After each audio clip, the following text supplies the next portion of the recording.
you're going to do Get Ready with me, and I'm going to tell you a little bit of my testimony.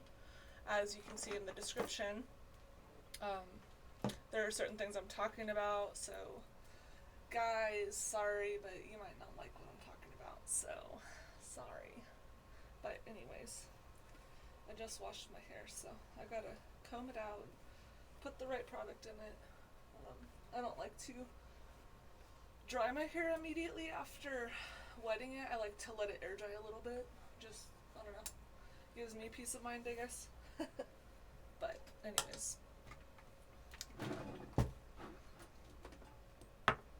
I just put some oils that my hairdresser friend, her name's Rena, she gave me. It's Miracle Hair Treatment. It's just like an oil to help your hair, since I killed it by bleaching it completely blonde, and then thankfully it's been coming back pretty good. I do that, and then I just let that kind of saturate through the time that it takes me to do my makeup. And then I spray a little heat protectant in it, just to, help it when I do blow dry it. The funny thing is I have naturally curly hair, and I've never worn it curly with this hairstyle. So funny. I mean, I've worn it artificially curly, like what you're gonna see today, but never like straight up just natural curls. Alright, so let's get started. So, let's say back in like 2016, I believe, I was a part of this church that was going to Nicaragua, and for a missions trip. And I was really, really, really excited, just super on fire for God. Hold on, gotta wash my hands.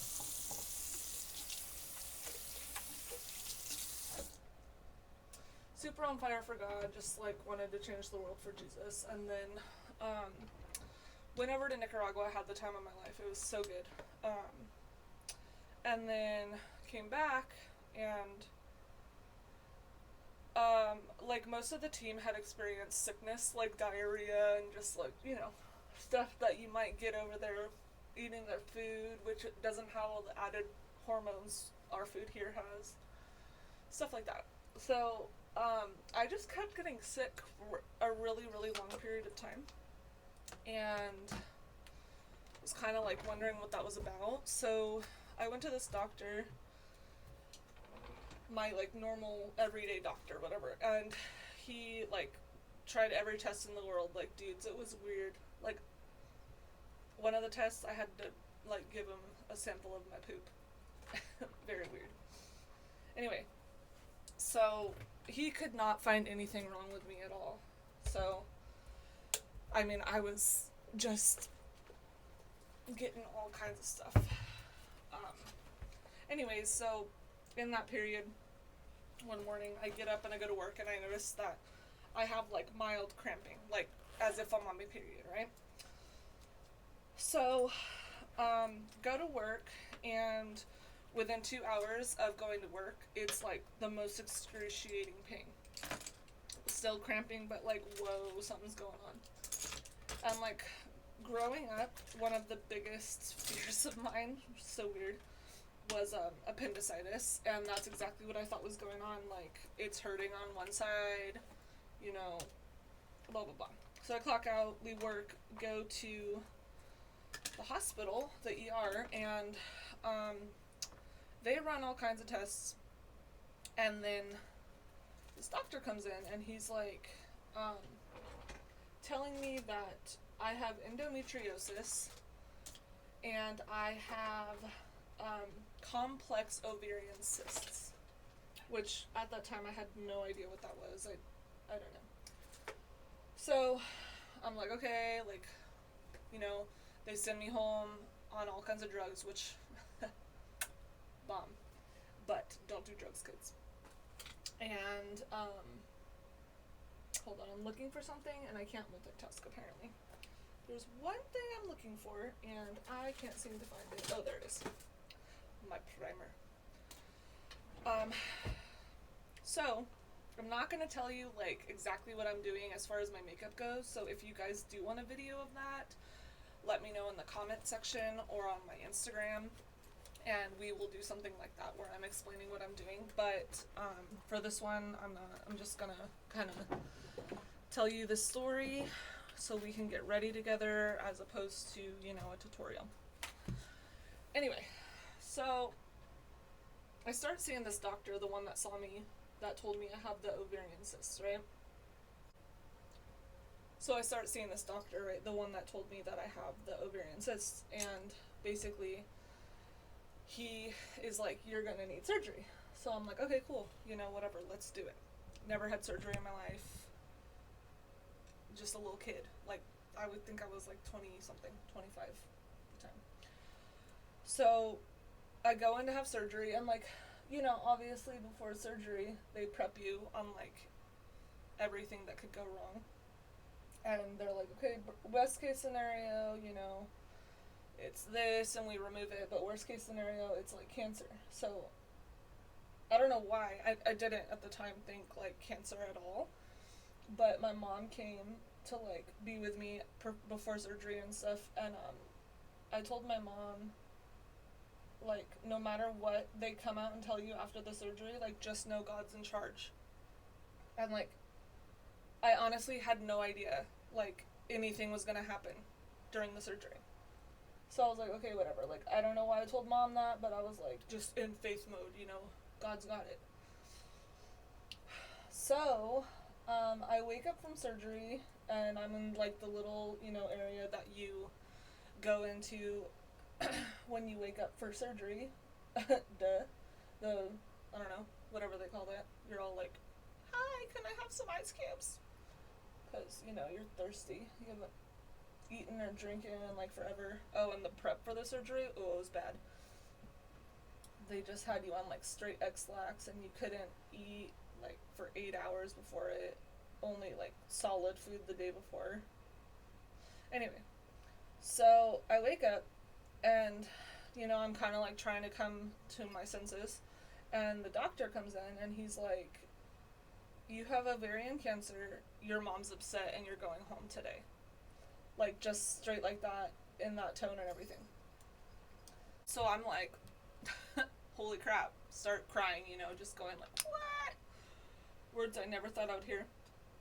But then I thought, I was reminded that, you know, what I had told my mom. So I'm like, well, if my mom's upset about it, like, I can't walk out there upset or roll out there, whatever. So, God, you need to give me the strength to, like, pull it together, you know? So, you know, I come to grips with it. I'm like, okay, I'm good. I'm in faith mode. Like, God's got this. It's exactly what I told my mom, right? So I go out. My mom's a complete wreck. Like, whoever wants to hear that their kid has cancer, you know? So, anyways, she takes me home with her, and I recover, you know, until it's like, I don't know, let's say Wednesday, Thursday in the week, and then the following Monday is my next appointment with the doctor. So up until then, like, it just, I was in shock. Like, I didn't react at all. My mom was like really worried because I hadn't cried or anything, but I just kept like, I don't know, like, I just felt like everything was gonna be fine. Like, don't trip, you know what I mean? Even though that's like crazy. Anyway, so go to the doctor, and he like explains what he found. Like, it's ovarian cancer, but it's like a really small percentage, so we're just gonna operate again. But this time, the first time they like did the little incisions, I know a lot of women know what that is. I don't know, laparotomy or laparoscopy, I'm not sure. Laparotomy, I think, is the 4 small incisions, and then, but this time we're gonna have to slice you open. So it's the laparoscopy, because they're gonna, like, they want to explore. That's the whole meaning of that. So, so basically, I go back in, and like, I don't know. This time I'm like, I was scared. Like, that was a traumatic way to wake up from your last surgery, and then here I am in another surgery, like less than 2 weeks away, and I'm going through it again, you know? And, like, here I am going back into surgery at the same hospital with the same doctor. Like, I was kind of freaked out, like, I'm not gonna lie. So, anyway, um, go into surgery, wake up, everything was great. They were able to remove the cysts. So, apparently, I had 2 cysts the size of grapefruits chilling in my body. Just, like, chilling there. So, that was fun. But, anyways, so life goes on, you know. I'm supposed to go to the doctor, which they would perform a lot of weird tasks. Not weird in the doctor field, but, like, to me, just uncomfortable. Like, no woman wants to go to the female doctor visits, you know. It's just uncomfortable. So I was like, I'm good. So I don't go to any of my doctor's appointments. And I now am 2 years fast forward. And I wake up, same way, have mild cramping. It's about the same time of the year, which is a trip. And go to work, and within 2 hours, I'm in excruciating pain. Same exact scene, 2 years ahead. So I'm like, okay, this is weird. Like, let's go to the doctor again. So, I think by that time, yeah. So that doctor had ended up moving. He moved to, like, Vegas or something to do his practice up there. And then, so I didn't have him anymore. I didn't go to him anymore. And so I go, you know, to the hospital and, trip out on this too. Both times I went to urgent care first, both times. I didn't go to the ER first. And while I was at urgent care, I threw up, and that's why they sent me to the hospital. Both times exactly the same time of the year. So I go to the hospital, and they do all the same tests, and again, you have cysts. So I'm like, great. So I somehow, someway, don't really remember. I start going to this doctor, like, literally like a half mile from my work. And, you know, she starts talking about how we're going to do surgery, blah, blah, blah. Oh, I think the doctor at the place referred it, the hospital, he referred her. Because she's, like, really, like, she specializes in this area. So, start going to her. She's like, okay, we're gonna have, you know, we're gonna do surgery.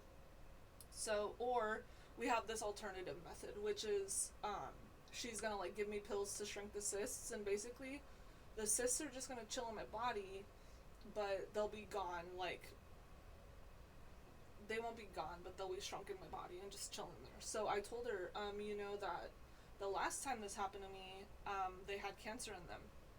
And she's like, no, I didn't know that. So then she's like, okay, I want to refer you to this other doctor that's through St. Joseph's, which was funny because that's exactly where I was born. So start going to him, you know, we start getting, like, prepared for surgery, whatever. And so I'm having pain, like, on the right side, right? So they're like, you have a cyst on the right side. Okay, cool. So they open me up. They have to slice me open up again, and wake up to being told that the left side of my body had a cyst that was literally crushing my ovary. So they were able to remove the cyst on the right, but they were, like, they couldn't save the ovary on the left. So I'm like, great. Like, okay. Like, thank God I'm healed, you know, the whole shebang. So, recover from that, go back to work, and then probably, like, I want to say, like, I had, like, how?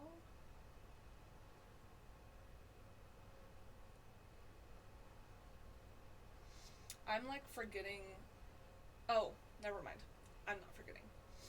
So, then, you know, life goes on, whatever. About 2 years later, now, like, after that surgery, everything was, like, a lot more painful. I don't know if it was because of, like, all the scar tissue and all that, but, like, I would have to be home if I had, like, my girly time because I was just in so much pain. I would get in pain so much that I would, like, throw up. So it's like right when the pandemic hits, right? Like the pandemic hit on a Thursday because I work in the grocery store. So all the all the craziness started happening on a Thursday because I was off on Thursday. And I remember my coworker texting me like, I don't know what the heck's going on, but like today was insane. And I'm like, that's weird, like, whatever. So I go to work on Friday, and it's like insane in the membrane. Like everyone's freaking out, like people are crying, like it was insane. The lines were like so long, like through my department all the way to the back of the store. It was insane. So I forgot to put my primer on. And I lost it again, of course. Oh, there it is. I usually put my primer on as I'm doing all this so that it has time to set and I don't have to like mush it around, But kind of forgot. Oh well, though. Anyways, so yeah, lines are long. It's just insane. Like obviously, no one's buying flowers, so my department literally was untouched for like a little while. So there was like this certain point where we were like having to regulate like how many people come in because we started enforcing like only certain amount of people in the building at a time or whatever. So I remember like for an 8-hour shift my only job was to like stand at the door and like let people out, and however many I let in. And dude, like it was just killing my body. Like it was as if I was like at the gym, like freaking it was just hurting a lot. So I was like, that's so weird because I'm just like standing here doing nothing. Like I'm not bending over like my normal tasks. So, anyways, I'm like, I'm in a lot of pain. Like I need to see what's going on with my body. So I go to the doctor that I'm seeing, and like they had performed this test on me, and like they kept finding like precancerous tissue on my cervix, and so they have to like go in there with like a laser and burn off a piece of my cervix so they can perform a biopsy. So I've been getting like regularly going to my doctor ever since the first time where I was like I should have been going to my doctor but I didn't. So yeah, so I start going, I go in, it's like February 25th. That was when I had my surgery. And then, or no, that's when I had my little procedure. And I had been like calling them for weeks, like, dude, what's going on? Like, I'm in so much pain. Like, this isn't normal. And they're like, well, like, they didn't know what was going wrong with me either, but they couldn't, like, I didn't want to go in or something. I don't remember what it was, but I was like, just like, mad, and in my mind it was their fault. And so basically, hold on, let me do my eyeliner because I can't talk and do my eyeliner.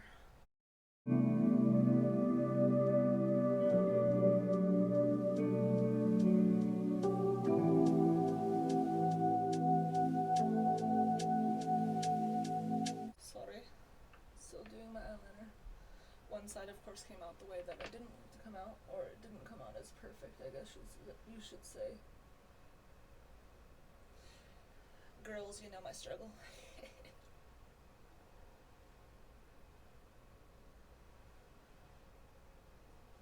Okay. So basically, so I'm like, hey dude, like this is your fault, like what the heck, why am I in so much pain? And obviously it was not their fault, but I just wanted to place the blame somewhere. Anyways, I end up like, I don't know how it came to be, but like, I'm assuming I went and got testing. Like, so much of this is a blur because it was just like so much testing and all that.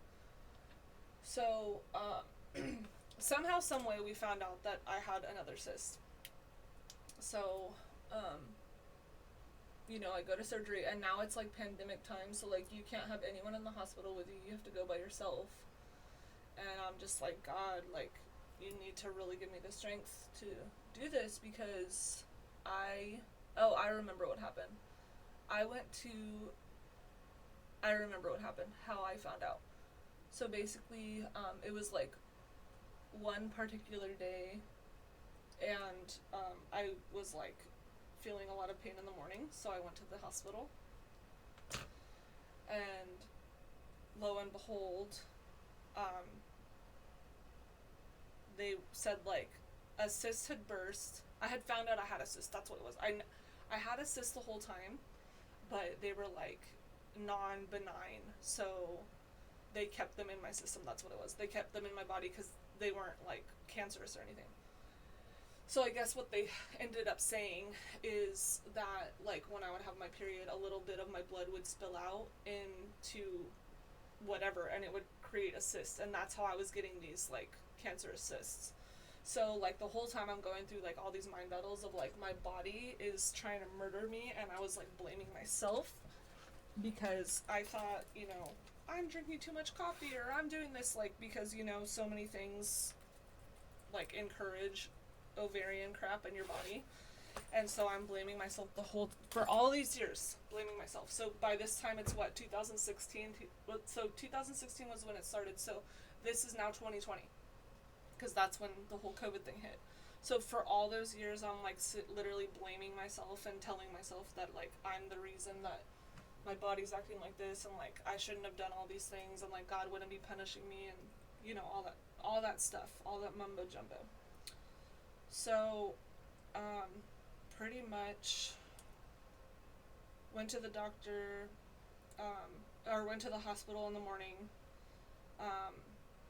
found out I had cysts. One had burst, and it went into my, like, bladder or something, and it was, like, just, that was the pain that I was feeling. So that was initially what I thought was wrong after she had done the test, the doctor. This other doctor. She was, like, an intern, so every 6 months they have, like, not interns, she was a real doctor, but every 6 months they have doctors working under my main doctor, and she was the one currently. So I have gone through, like, 4 or 5 of these people already. And every single time they would see me, they would want to perform that same test on me. So I've already done, like, 3 or 4 of those tests, where they burn your cervical tissue off. And I was just like, dude, I'm so over it, because they just wanted to be precautious, but it's like, you guys all want to do the same thing at the same time. Like, nothing's ever been found that way. Like, why are we doing this to me? You know, I hated it. Anyway, so I go to the hospital in the morning. I have an ovarian cyst. I'm like, God healed me. Like, I was so excited, like, super involved at the church still, like I said. And I go to church that day, and I'm like, it's like a testimony night, and, like, my pastor's wife was like, share your testimony. So I get on stage, and I'm like, the Lord healed me, and I'm in so much pain that I'm like, I have to sit down on the stairs of the stage to, like, tell the story. But I was, like, adamant, like, God healed me, you know, and I remember proclaiming that, like, the whole time. God healed me, God healed me, God healed me, you know. So anyways, go home that night, and just the pain starts increasing to, like, the point where I'm, like, throwing up. I'm in so much pain. So I go back to the doctor. It's, like, I don't even know, midnight probably by that time. And dude, it's the longest freaking wait. Like, everyone and their moms was there, dude. And it was horrible. And once I started throwing up, I couldn't stop. Like, I was just, like, puking my brains out. And I wasn't even puking anything, really, because I had nothing left to puke. But it was embarrassing, because I'm, like, in this waiting room full of people, so I had to keep going to the bathroom and, like, dry heaving into the little bag they give you. But I'm like, dude, I just need some pain meds. Like, I need something. Like, this is awful. So, I don't know, it was probably, like, an hour wait. So, anyways, get in the room, you know, they drug me up. Yeah. Don't do drugs, like I said. So, they drug me up, and, again, they tell me the same thing. You know, you have a burst cyst, blah, blah, blah. So I go home, but I'm like, you know, I'm feeling better, obviously, because they had given me medication. So, you know, this keeps going. I keep having, like, weird pains. I'm calling the doctor. They're like, well, we can't help you unless you, like, come see us, and yada, yada, yada. So, finally, one day, I was so sick of the pain. It was, like, a month after the procedure, and I'm like, there's no freaking way, if I have a burst cyst, that I'm still in pain. So I end up going to the hospital, like, right near my house, which is a different hospital than the one I had originally gone to, like, for them to tell me that I have burst cysts. So I go to that one, and sure enough, guess what I have? I have another cyst. This one is the size of, like, a baseball. So obviously it's like rapidly growing because they had been telling me the size of it the whole time. So it was not anywhere near a baseball. So it had like rapidly grown really, really fast. So I'm like, great. So, go back to the doctor. He's like, okay, like, they're like, do you want to have kids? Yes, I want to have kids. Like, I'm still young, I'm not married, I'm not with anyone. Like, I would like to, prolong my ability to, like, be natural, for as long as I could. But at the same time, I was like, they had told me, like, you should freeze your eggs. But in that, like, I just felt like it was so unhealthy or unnatural. And, it's just, it wasn't something I wanted to do, to be completely honest. So, set up a surgery day. I have to have surgery. They're gonna cut me open again. So by this time, this is the third time I'm being cut open. And, I like to make the joke that I have an upside down cross on my stomach, but it's really not. It's like a plus sign. But this time they were gonna cut directly through the last cut that they gave me, which I was like, okay, whatever. Anyway, so go to the hospital, and they're like, before, obviously before you have surgery or whatever, they make you sign all these papers. Well, like, one of the papers was like, if we say we're gonna do this, we're gonna, like, explore, and, like, but if need be, like, do you give us permission to, like, remove the ovary if it's, cancerous? And they're like, I remember the nurse, again, what's up with people with their dry senses of humor, whatever. She came in the room, and she was like, this was before I had, like, lost my other ovary. She's like, women who are, like, go into menopause, they never really quite feel like themselves again. And I'm like, that's a great encouraging thing to tell someone who's, like, 30 and, like, about to possibly have, or you guys are telling me that, there's a possibility that I could lose one of my other ovary, so I'll have no ovaries. But I was like, okay, whatever. So go to surgery, wake up, the next day she comes and talks to me, and I had, like, this really cool talk, though, with the nurse guy. He was a guy, and he was my nurse, and he was, like, the one waking me up. Or, like, he was in the room when I was waking up, like, in my physical hotel or hospital room, because I don't remember if I was in the recovery room or not. I think that time I was, like, staying. So I guess I was just in the room. So anyways, he was, like, a Christian, and I was a Christian, and then Dookie, your tail's in it, and I don't know how I feel about that right now. Anyways, so he was a Christian, I was a Christian, and, like, the song I was listening to when I went in there was, like, this song called The Blessing by Carrie Job and Cody Carnes and Elevation Church, and it was like, and you're, like, basically, you will be blessed, and your children and their children, and, like, they say their children, like, 27 times, so it's basically, like, never-ending blessing on you and your entire line of family. So, like, to me, that was, like, yeah, like, I'm gonna have my ovary, just, like, staying in the faith, right? So, anyways, wake up, tell that nurse guy that, and then we pray together, and we're just, like, proclaiming God's promises over each other. So then, the next day, the doctor lady came to see me, and, she's like, yeah, basically when we opened you up, your ovary and your cyst had basically, like, it's called torsioned, I think, something, contortion, I don't know, but basically they had, wrapped themselves around each other, and basically the cyst had, like, strangulated my ovary, and there was literally no blood flow, which is kind of, like, funny because before my surgery I was having like menopause symptoms, like I'm cold all the time.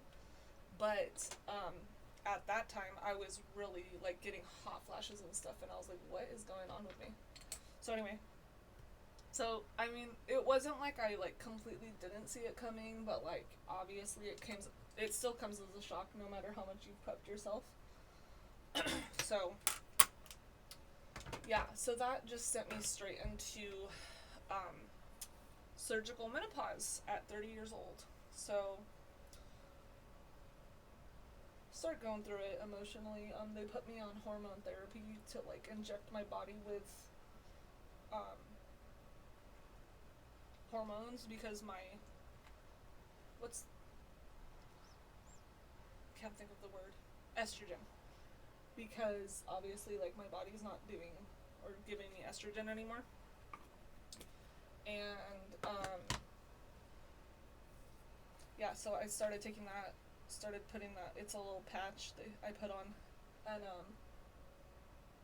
you know, just kind of like trying to navigate my way through like something so confusing.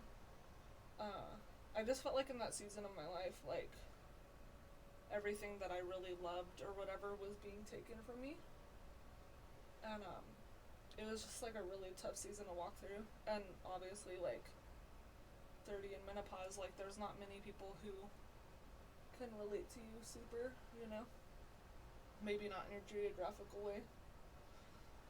Anyway, so yeah, that happened. And then yeah, so it's been like 2 years later. Obviously went through that, you know, went back to work. Like at one point, it was just really bad, and like in the church, like it was spoken about like that,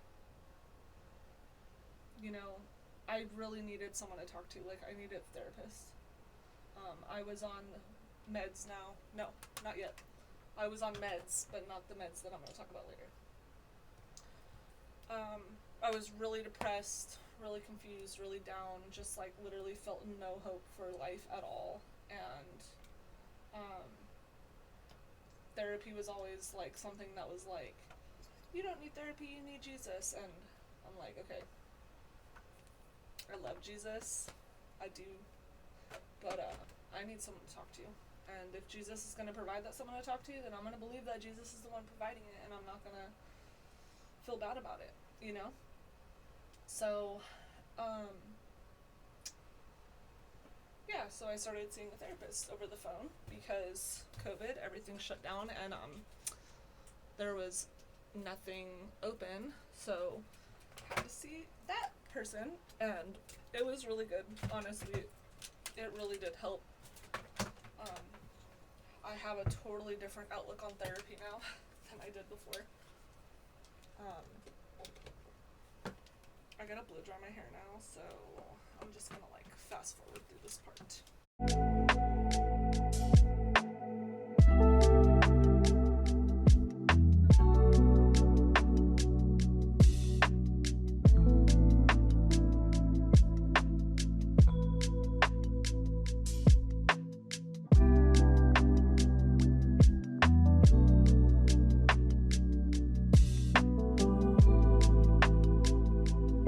Alright, we're back. So, where the heck was I? Oh yeah, so I had seen a therapist, right? And it was really good for me at that time. Like, I just needed someone to, like, hear me, what I was going through. And, I basically, had gone through, like, some really traumatic experiences, and, like, so I was, like, off social media, just because I felt like that really, you know, messed me up. And so, I was off social media for, like, a year at that point. So, I just felt like the Holy Spirit was telling me a lot, like, start, like, reactivate your Facebook, because, like, you need to see that you're, like, okay. Because I would just, like, block a lot of stuff out. didn't want to see, like, anything on social media just because it reminded me of that traumatic experience. So, just for, like, a week, he was just on me, and I was like, that's so silly. Like, why would the Holy Spirit be telling me to go back on Facebook, you know? But I was like, whatever, like, what's the worst that could happen? Like, either I'm gonna have, like, the trauma resurface, or God's gonna show me something that he hadn't. And so, pretty much, I activate my Facebook, and, like, the things that would trigger me before, they didn't. So I was like, wow, like, okay, I see why, you know, the Holy Spirit didn't want me to, or wanted me to remake that. So I'm, like, on it, and at that time, like, I had, like, sworn off dating. Like, I was so heartbroken that I was like, forget it, like, I don't even care. And, like, that's so out of my character, because I've never been like that, but I just, honestly, that was, like, a season, an unprecedented season. I'm gonna use a big word. It means it had never happened again, or it had never happened before. It was something completely new. And so, anyways, I'm on Facebook one day, and I see this, like, video for, I mean, not a video, advertisement for this, this, like, internet online dating site or whatever, and I'm like, like, was not my thing at all. Like, online dating, no way, Jose. But I was like, you know what, what's the worst that could happen? Like, you know, maybe I'll get on there and, like, I'll get some attention, and it'll, like, help me, you know, mentally. Never had any intention of meeting anyone on there. Nothing. So go on there, and I'm like, I had already, like, been on it's a Christian site, right? Did I mention that? I don't know. But I had already been on, like, Christian Mingle before a long time ago, and, like, just my experience was not a good experience. So I was like, like, a lot of people can go on there and say that they're something that they're not, you know, especially when it comes to, like, Christianity, and, like, a lot of people, like, don't share, you know, the same belief systems and all that, you know. And so go on there, and I'm, like, talking to a few guys, and I'm just like, okay, like, these guys literally just want to get me in bed. Like, that's exactly how I felt on Christian Mingle. And so, like, the way you would get them to talk to you, or, like, the way you guys could talk to each other, you know, obviously without paying for it, is you both would have to like each other, like each other's pictures or whatever. So, like, scrolling through one day, and, like, mind you, I'm not into white guys at all. Like, I swore up and down I was gonna end up with a Mexican. So, I'm on there one day, and I see this guy with this picture, and he's, like, super tattooed up, like, sitting on a freaking toilet, like, with his pants on, holding a plunger. So I'm like, oh my gosh, like, what is this guy like? I'm just gonna like it just for pure entertainment purposes. Like, what the heck, you know? Oh, and in the background, painted on the walls, was, like, Chanel or Louis, like, one of those high-end labels painted on the walls of this bathroom that he's sitting on the toilet in. So I'm like, okay, whatever. So we end up liking each other, and, like, by that time I was already talking to this other guy, and the other guy, like, I don't know, there was just, like, literally no chemistry whatsoever, but it was something to do, right? So I start talking to this guy with the tattoos, and, like, sitting on the toilet with the plunger, and dude, we just hit it off, like, so crazy. Like, I don't know, there was just an instant connection. And, like, the first question he asked me was, like, do you feel it's important that you and your partner pray together? Because I do. And I was like, well, okay, like, either he's, like, you know, faking Christianity and trying to seem really Christian, or, like, he's the real thing, you know? So I'm like, well, duh, it's important, you know? And, like, I opened up to him really, really fast, and, like, he shot me his number, like, immediately, and was like, let's FaceTime. And I was like, haha, no.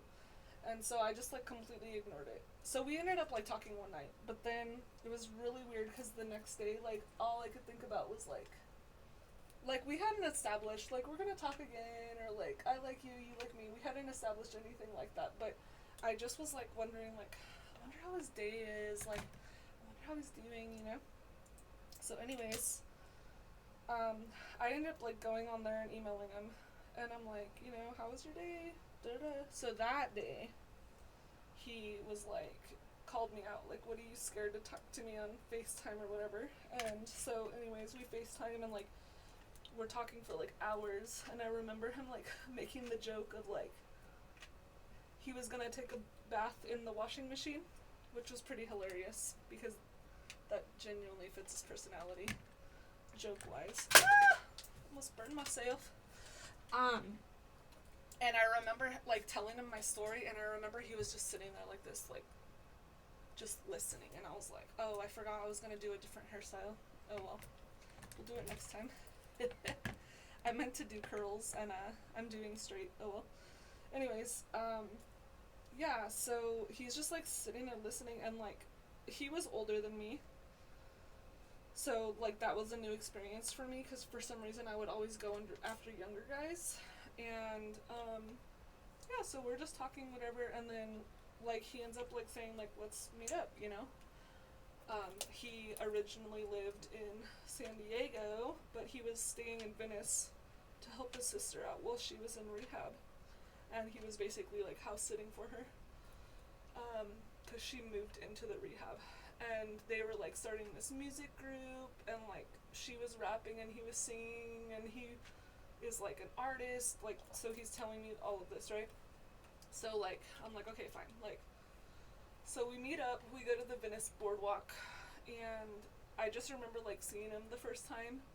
He had like a black leather jacket on, and he comes down the stairs, because I'm like, dude, like my original was like, I'm not gonna like this guy, like watch, he's hot in his pictures and then he's like ugh in person. But I'm like, whatever, we're just gonna go with it. And oh yeah, he was like, when I saw him, and then I told him that when he got in the car, and he was like, yes. Anyways, lo and behold, guess who the person was? Da da da! It was Derek! So, yeah, the rest is literally history. We dated 3 months, got married. He moved from San Diego. Well, he had to move out of Venice because he was just staying there for like the packing people to come and pack up her stuff.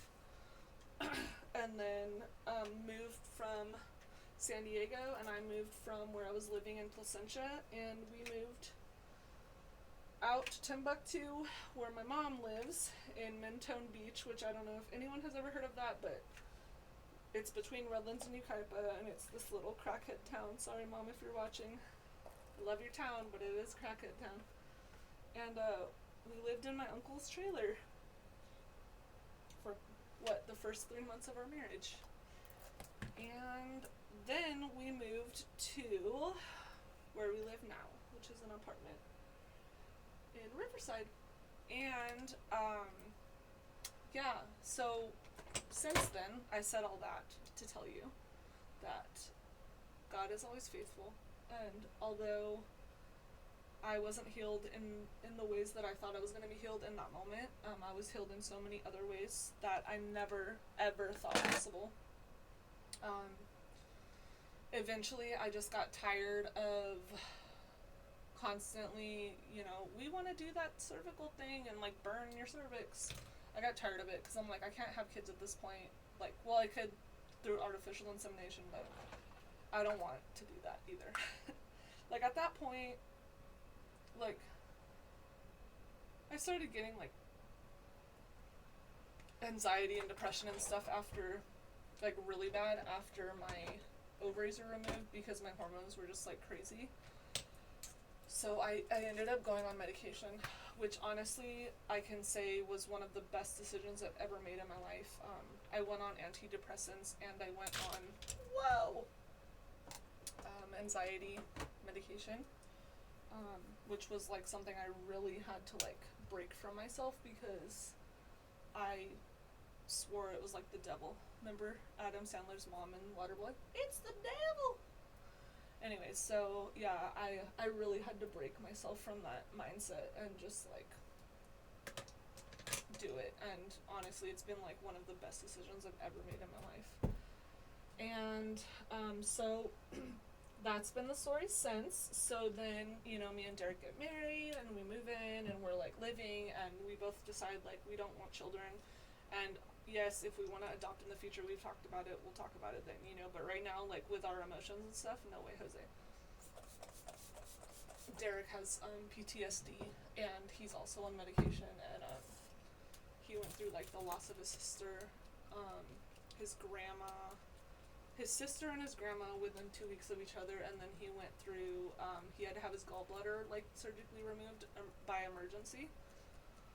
So he's just a lot. There was a lot going on in that first year of marriage. So just emotionally, we're not at a place where we would want to include a kid in it. We love children, like we think we could love children very much, but we are also very glad that we can come home and take a nap whenever we want. And yeah, so we just kind of like talked, and I was like, honestly, like I have no need for the rest of the stuff in my body, and like, I mean, the rest of the stuff obviously I have need for stuff in my body, but not that stuff. So, yeah, like, just kind of like, are you cool if I like get it removed, like my female stuff? And he was like, heck yeah, like, oh, and another thing was, I was on my lady time for like 2 years at that point. Like, after the last surgery, when you have your ovaries removed, you have, your lining, your endometrial lining, it sheds. So you're kind of like just bleeding nonstop until it's done. But I think it was supposed to be like a normal period, but it wasn't a normal period for me. It was just like continuous for 2 years straight. And so yeah, so I talked to him and I was just like, hey, like, are you cool if I do this? And he was like, yeah. So had the surgery. I had a full hysterectomy, laparotomy, so they did it the little way. And yeah, so honestly, no regrets at all. God, it has like healed me from so many things, physically, mentally, all that. I have had a lot of weight gain. It does come on. I look at sugar and I think I gained like 10 pounds. So, and sugar addictions are freaking crazy. But you know what? God helps me every single day overcome all my stuff. My husband helps me every day overcome all my stuff. And I just really wanted to come on here because I think it's important that as people, we face the things that we're afraid of, because although it may not come out the way we envision or the way we plan, there's usually something on the other side of that that's like extremely rewarding. And it could be relationally, in my case with God, like I clung on to God, and I think of those things, those times, like they're so precious to me, because only God understood what I was going through in those times. And so those were like really important times for me to go through, to like learn that he has my back, and like he'll come through for me, and he's gonna heal me no matter what that looks like, whether it's what I envision or like what I don't envision, because that was not what I envisioned at all. But my life is nothing like I envisioned at all, and I wouldn't change it for the world. And I just want to encourage women that are like going through things, because I know it's like more and more common these days for women to go through, hysterectomies, ovarian things, PCOS, endometriosis, just fibroids, anything that you're going through that you feel, misunderstood, or you are going through it and no one's going through it alone, or no one's going through it around you, like you're not alone. We do go through all that stuff together. We have more in common than we think. And I just encourage you, like, if you are going through those things, please go to the doctor, get your checkups, face the thing, because if you don't face the thing, it's gonna mess you up mentally even more, and you don't want to. And hormones are not a thing you want to mess around with, ladies. And men, you can say amen to that too if you're still watching. Which, if you're still watching, I just want to give you a high five, because that's cool. Thanks, bro. And yeah, so with that, you know, I invite anyone who's watching this video, if you're going through anything and you're like, yeah, I want to root on other women, like, leave a comment, hit me up on Instagram, like, I'll share what you have to say to me if it's not too graphic, you know. And if you're going through something silently and you're not comfortable with that, you could always find me on my Instagram, or if you are watching this from Instagram, that's how you found my link. Obviously, you know how to get to me. I leave my Instagram down on the comments, the description, I mean. And yeah, if you want to talk to anyone or just have someone to listen to or someone who can understand what you're going through, your girl's here. Anyways, thank you. This is my look. I will post some you know, pretty pictures. And next time we'll do a curly hairstyle, because I completely forgot because I was talking to y'all. And usually it doesn't take me this long to get ready, but it did today because I was talking, and talking always slows me down. So anyways, till next week, love y'all!